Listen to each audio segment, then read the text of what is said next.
up here. It's been a blast so far. I hope you guys are having as much fun as I am. I'd just like to start with the fact that some of your athleticism just absolutely astounds me. I think there was a game where I was in there for, I think, 4 seconds, maybe 5. So some of you guys, you guys are great athletes. You guys are a fun group of people, so thank you for having me. Don't worry, I'll only be up here about 10 to 15 minutes, maybe somewhere around like 12 or 13 or something like that. But pretty much what I want to do is just talk about something I've been thinking a lot lately. For those of you who don't know me, my name is Dave Schillero. I'm Danny's younger brother. I am 20 years old and a sophomore student at a college called John Carroll. Believe it or not, I'm not 40 years old. So, I'm just here to talk to you guys just about a couple of things that I've been thinking a lot about lately. Now, how many of you guys here are in middle school? Raise your hand. Okay, so a good majority. How many of you guys are in high school? All right, I know we got some people who are college and adults over here. Now, being out in college right now, what I want to talk to you guys about is success. What is success? Because when you're in middle school and high school and college, something that a lot of people are going to bring up to you is that, hey, you've got to work hard so you can be successful. Now, the word success has a lot of different meanings according to a lot of different people. Some of you guys want to be successful in sports. So you work out a lot, you go running in the morning, you never miss a practice, so your coach thinks, okay, that kid's going to make the varsity team. Or you want to go and you want to be a starter on the basketball team. That's you might be successful. Some people say being successful is getting really good grades. So you sit down and you study as hard as you can, you make sure you're never late for a tutoring session, and some of us just don't care about grades or school. And so being successful to me is having free time and going out and having fun with my friends. To me, that was success throughout middle school.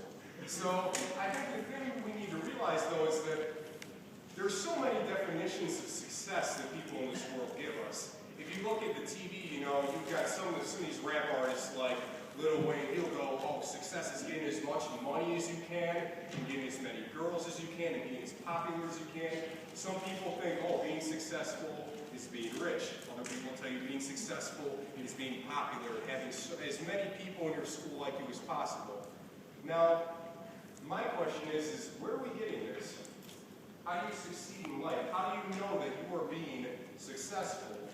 Because what I want to bring up to us today, and something that I notice a lot, especially being college right now, is that no matter how hard you work for your grades, no matter how hard you work for sports, which are all good things, the truth is that these things that the world has to provide us, one day they might not be here anymore. The truth is that one day you're going to graduate high school. And, it's great. If you have good grades, a lot of good benefits, but one day you're going to be past that point in your life. There's going to be a point in time where, no matter how good looking and cool you are, one day you might be a little bit older. You might not be able to run as fast. You might not be as great looking as you used to be. I don't know, maybe this might be cool forever. I don't know, some people are. But it's the kind of thing where we need to recognize that there's something fading about this world definition of success that we have. So, how do we figure out what real success is? How do we get something that does not go away? Something that we know is not just going to fade away, like my athleticism or my high school or middle school. Well, to this, I'm just going to give you guys a little bit of an analogy and a story. How many of you guys have seen the Iron Man movies? Okay, a decent amount of us. How many of you are at least familiar with it? Most of you guys are at least familiar with it. All right, now I want you guys to imagine this. Imagine that you are strolling down the street. You're just minding your own business, strolling down the street, and you look behind some bushes and you see something shiny, and you go behind the bushes and you literally find Tony Stark's Iron Man suit. You're probably going to freak out about that, right? You're going to go, oh my gosh, I just found the Iron Man suit. And that's exciting. So, first thing I'm doing is I'm going to go and I'm going to take this thing home. I'm going to try to learn how to use it. It can fly, it can shoot the lasers, do the cool voice stuff. It's something that should be exciting you, but there's a problem with this, though. The problem with finding this suit is that you got something really great you just found. It's got a lot of cool features and gizmos and gadgets and buttons, but I don't know how to use it. Like, how many of us would really know how to use it? It's cool, but with all the cool things with it, there's also a lot of dangerous things you can do with it, too. Last thing you want to do is just shoot a laser at a house and blow it up, and then you're in real big trouble, or do something like that. So, how would we figure out how to best use that suit? Well, the person who knows how to use the suit best is the person who made it, which in this case, if you know the Iron Manual, he's Tony Stark. You see, he knows how to use the suit best because he made it. When he was putting it together, he said, I want this part and this part to work together to do this function. When I hit this button, I know that it's going to make the laser shoot there. When I hit these buttons or say this command, it's going to make him fly, it's going to do this. He created it, so he put the most care into it. I know that when I was in school, when I'd be working on a project, I know that I did that project better than anybody else. Like I built this weird aquarium thing my freshman year of high school. And it wasn't that great of a project, but I knew every piece of that because I stayed up late and I was putting it together. I knew it because I was the one who made it. So, if you want to learn how to use that Iron Man suit, you go and you talk to Tony Stark. So the problem is that I don't have direct contact with Tony Stark, you know? I can't just go and call him up and talk to him.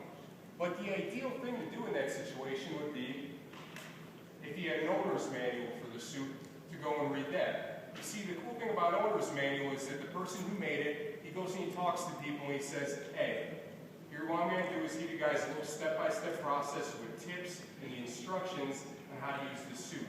So you can read through it, and you know, sometimes it might be a little bit boring, a little bit confusing, but the truth is that if you go through the instruction manual, you eventually learn how to use the suit. Now, it's pretty basic. That's pretty much where the story ends. But the truth is that it's such a simple analogy on how to use something when we're not exactly sure how to use it, that it does apply to our own lives. See, as you're going throughout middle school, high school, and college, wherever you're at, you have a lot of decisions to make. You have this complicated life ahead of you where you're going, gosh, like, how do I be successful? You know, there's a lot of good decisions you can make, a lot of fun stuff you can do, and there's a lot of things you could do that might not be so good. You can get in trouble. You can sometimes be a slacker at school. You can do this and that. But the truth is that we, like the suit, have a creator.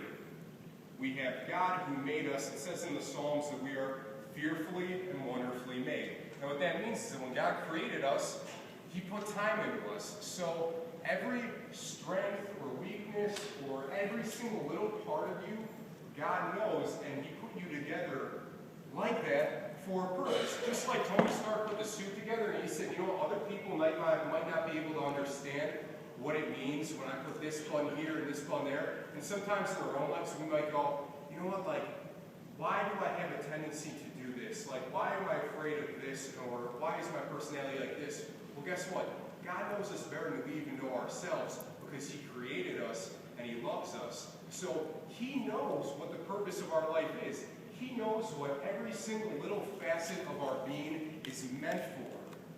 So when we're trying to figure out that question of what is success, how do we live our lives, why not go to the person who knows us better than anyone in this whole entire world? Because I can tell you what, if you ask people, oh, what is success?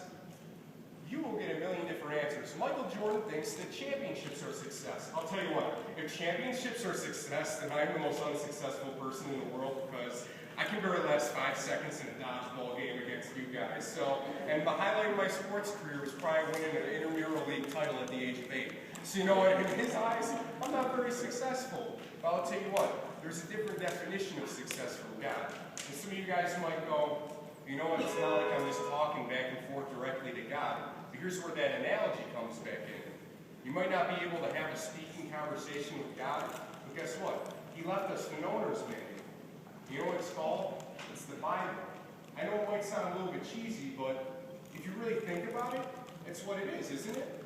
You see, God had people write the Bible, and He has Jesus go and tell them, He says, hey, guess what? Here's what I want written in this book. This is going to show people how it is they're supposed to live their lives. This is going to show them how they can have a relationship with me and how they can have meaning in their lives. He is the true definition of success in this book. He is the answers to some of life's biggest questions. It's really an instructions manual. So with this question, what is success? I'm just going to take a look just at 2 or 3 verses real quick, and let's take a look at what it actually has to say really quick. So the first verse I want to look at is Isaiah 40, verse 8. And it talks a little bit about the things of this world compared to the things of God. So Isaiah 40, verse 8 says, the grass withers and the flowers fall, but the word of God stands forever.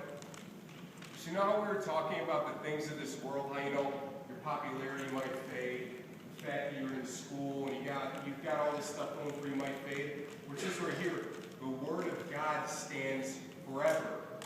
It's something that's not going to go away. What Jesus has in store for you, that's something that's not going to go away. It's something that lasts. And that right there is true success. Going after something that even when you die is still going to be there. Let's take another look at another part of the Bible. This is a little bit of reaffirmation for this, just to make sure you guys know that I'm not just telling you guys just one verse about it. So next we got 1 John 2:17. It says, "The world and its desires pass away, but the man who does the will of God lives forever." Once again, the things of this world are not going to be here forever, but guess what? God is, and what He has to say in His Word is. I'll tell you what, if you want true happiness and you want something that you can really stand on and go, you know what? I want to live a life that's actually going to last. It's not going to go away after I leave high school. Then here it is, and I'll tell you how you get a life like that. There's a verse, John 3:16. I know probably a lot of us have heard it, but try looking this way. It says, "For God so loved the world that He gave His one and only Son, that whosoever believes in Him shall not perish, but have everlasting life." You see that right there? Whosoever believes in Jesus and what He did on the cross shall not perish. You're not going to fade away. You're going to have everlasting life. Each and every one of us is a sinner. And when Jesus died on that cross, He said, "Hey, I know you guys have made mistakes. I know you're sinners, but I'm going to die for you and take your place. And if you believe in me and what I've done, then you can have everlasting life." That's something that's not going to go away. I'll tell you what, that right there is something to strive for. That right there is important. You get it right from the instructions manual of God. You want to know how to live a life of true success? Live a life for God. Because that's something that it's not going to go away. And that's something that's very important, is knowing that you have that longevity in that. And I'll tell you what, there's a lot of other stuff in here that's very important too. The difference between right and wrong. There's so many answers in here to some of life's biggest questions. And sometimes what it takes is just diving in and looking at it. And that's where, like an instructions manual, sometimes it can get a little bit boring. I'm not going to lie. Sometimes it can get confusing. But that's why you've got people around you that can help you. You got the people of this church. You guys ever confused about something reading your Bible? Go ask Danny. You can ask Pastor Romans. There are plenty of people, your parents, different people who you can ask to help you through this. Because I'll tell you what, there's no reason to go throughout life going, gosh, what is the reason for life? What is the reason for this happening? When you can look somewhere and you can find the answers to so many of those questions in this book. Sometimes it's going to be complicated. I'm not telling you this is the kind of book that's going to make life perfect, because I'm not going to lie. When you're trying to figure out how to use something, you're probably going to mess up more times than you get it right. But I'll tell you what, it does have the answer to the big question of how do we get something that lasts? How do we live a life that has purpose? And that answer is living a life for Jesus Christ, because Amen. He died for you, and it's worth it. It's going to make life last. It's going to make life far more important than you could ever imagine. So that's just something I think about, especially with so many people in high school, middle school, and college, just kind of figuring out what am I supposed to be doing with my life.